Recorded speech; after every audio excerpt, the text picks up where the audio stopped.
Well, we're absolutely flattered. Of all the ways that you could avoid interacting with your family on Christmas Day, you've chosen to spend time with us here at Skillcapped. Lucky for you, we've got a Christmas special just for you today. As we all know, we have our low ELO expert Hector play in the depths of ELO hell. That's literally his job description, to figure out the best way to carry yourself out of there. He's given us a lot of tips for climbing in general, but now he'll be sharing his top 5 picks for every role that will give you the easiest time carrying without breaking a sweat. The first recommendation is for top, and it's gotta be Kennen. One of the big issues for why Kennen doesn't seem like a top tier solo queue pick is because people try and copy what professional players do without really knowing how to. For example, a lot of pro Kennen players run stuff like Unsealed Spellbook or Conqueror, and they also start Doran's Blade and play aggressively in lane. And here's what happens when players imitate this. They push aggressively thinking that's what Kennen should do, and then they immediately get ganked, becoming worthless for the rest of the game. That should not be the case at all, and here's the 3 tips Hector recommends to make Kennen look like the most broken top laner of all time. First, builds that require you to play well and aggressively are generally just worse in low elo, which is why you should run this rune page instead. It's really safe and also looks to scale into late game, which is where you're going to shine the most. Not only that, but don't start Doran's Blade. Start Dark Seal or Doran's Shield, depending on how hard the lane is that you're in. You're going to feel a lot weaker in lane than you usually would with this setup, but that's fine. Just think of yourself as a Kassadin waiting to insta-win the game later on. The second tip that he gives is to max W, then E, then Q, not QWE. We will admit that this is technically inferior to Q max, but it makes your life infinitely easier and can even be better in certain situations. The most important thing is that it does give you reliable wave clear, which Kennen sort of struggles with for a while by maxing Q. You'll be nearly one-shotting waves with this setup, ensuring that you stay farmed. Seeing as how we're recommending that you play for late game, it'll help you get to your core items more quickly. It also maxes out your AoE abilities first. Your goal is to play for teamfights anyway. It's totally fine to give up some laning power for this. The last tip is a big one. Stop building Zhonya's Hourglass, or at least stop prioritizing it. Guys, we're gonna mention it again. You're not playing in high elo. Zhonya's is a bait item on champions like Kennen and Vladimir. After a full combo, you're not really that useful, so you're better off just going raw damage and hoping to instantly win the fight. Believe it or not, you won't need Zhonya's if your opponents just die from the initial burst. These 3 tips seem a little troll, but if you apply them properly, you're going to be more farmed and stronger than usual. When you actually do go into a fight, you're going to light people up like an affluent white neighborhood. Let's actually go over your build in detail, so you can pop off as well. Your first item should be Proto Belt or Night Harvester. When you're against short-range enemy compositions like this, you'll want to prioritize Night Harvester. You don't need another gap closer when the enemy team is going to run right at you. This means that you would obviously rush Proto Belt against long-range compositions that can zone you. If you feel like you're going to need help reaching the enemy backline, then go Proto Belt. Simple as that. For your second item, go Demonic Embrace against beefy enemy team comps for the percentage damage, and Horizon Focus against squishy teams that you want to burst instantly. For your third item, always go Deathcap or Void Staff depending on the game's circumstances. Again, it's all about the damage. After one of these items, you can start considering Banshees or Zhonya's, but we'd highly recommend continuing to amplify your one-shot potential. And here's the full list of items that you could finish your build with, depending on what you've already built. Utility is definitely fine at this point, since you should be pumping massive damage already. Do keep in mind that if you've fallen behind in the game though, that you should probably just build more damage. Your ultimate needs to be instantly killing everyone, otherwise Zhonya's is useless. You'll just die right after coming out of stasis anyway. Now, for the ADC role, being a marksman on Christmas is lovely. You'll have a nice meal with your family and feel blessed knowing how much your parents have sacrificed to raise you. They truly love you and would give anything to make your life better. Then you go back to school after Christmas break and see Vigar across the hall. He's got the new Apple M1 Mac and some AirPods Max to go along with it. As you sit down for class, you also overhear him talking about how he crashed his car over the break, but his parents bought him a new one because he gets straight A's thanks to his private tutor. Who would you rather be at the end of the day? Well, let's take a look at Vygar's home life to make you hate him a bit more. Vygar is one of, if not the strongest late game champions due to his passive. Infinitely scaling AP is disgusting. Like this game, for example, at 14 minutes, he has 140 stacks of his passive. Think about that. That's 7 amplifying tomes. That is literally over 3,000 gold worth of AP. Sure, he's built around it as a champion, but it also scales so ridiculously well. It's not balanced at all versus players who don't punish you during the lane phase. The reason we don't see him too often is that in mid lane, priority matters a lot, and his wave clear is very weak early on. Vygar can play safe, but if the enemy Katarina just roams, then the game can snowball out of control before he can do anything. In bot lane though, priority matters a lot less. Players tend to stay in lane farming since marksmen generally don't have much agency to do much early on. That's a big reason why low elo ADC players in general don't have much knowledge on what to do even when they do have lane priority. They'll kind of just keep shoving waves into you and you can just safely scale under tower. The thing about this champion is how strong his ultimate is when doing execute damage. With any damage at all from your support, and the enemy laners will instantly pop to a single combo the second you're level 6. The laning phase is really easy, but it just gets better after that, especially with Hector's secret tech for Vygar itemization. Here's your build. Run Electrocute to amplify your burst. For your items, rush either Ludens or Leandries based on whether you want burst or tank busting capabilities. You'll want a tier of the goddess as well, but you won't be upgrading it. It's simply there to give you the extra mana Vygar requires. After that, you can do regular AP items if you need damage, that's fine. Or you can follow Hector's tech and just build literal tank items because you don't need any extra damage. Remember what we said about his passive? Well, this is a build Hector thought of and shared with us a while back, and we've gotta say, it's pretty stupid how good it is. Quick note, yeah, the Dead Man's Plate doesn't build out of Giant's Belt anymore. The thing about Vygar is that he gets so many free stats that you can just build tank items to fix his actual issues. Vygar lacks mobility, which makes Dead Man's Plate excellent for helping him run down people to simply press R. It also really helps when assassins are trying to get on top of you. You're a lot tankier than people expect, and you can usually get out of really dumb situations. We want to make something clear. This may seem like one of those dumb YouTube builds that challengers recommend when they're just smurfing, but this is a competitively viable build that looks to abuse Vygar's overtuned passive. We highly recommend it if you're ever fed on him, since it makes it impossible to throw your lead while you still one-shot everyone. Alright, on to jungle, which is the role Hector hesitated the most on what he'd recommend. He did a lot of window shopping for the perfect recommendation. He considered recommending AD Ignite Shyvana, which can cheese a lot of people with her damage, but it wouldn't compare to the power of the champions we've seen so far. Elise was also a consideration.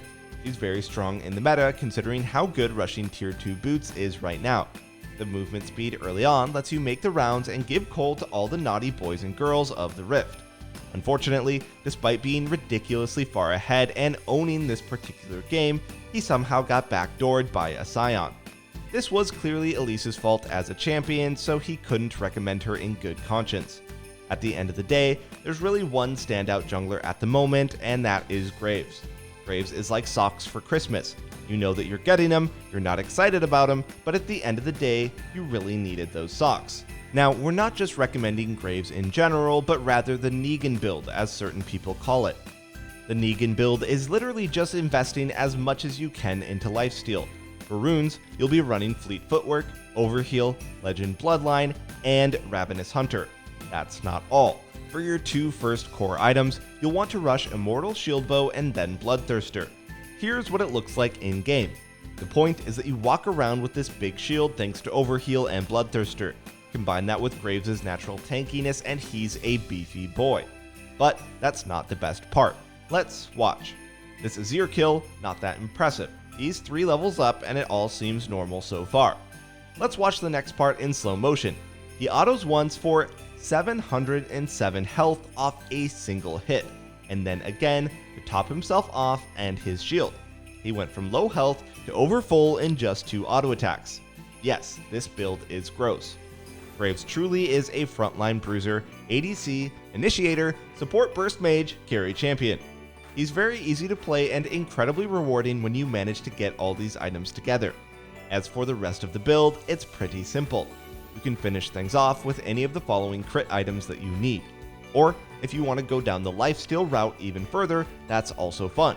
You can literally go 5 lifesteal items and boots, and that's totally fine. You won't be dealing as much DPS, but does that really matter when you're unkillable? Alright, on to the mid lane, where our recommended pick is going to be Lissandra. Lissandra is a bit like Kennen and Veigar. One, like with Kennen, people get the wrong idea when building her. When Lissandra was popular, high ELO players ran stuff like Aftershock, an unsealed spellbook, along with teleport for team-oriented plays. That's the exact opposite of what you'll want to do. You'll be running Electrocute and Ignite most of your games so that you can solo kill everyone who comes near you.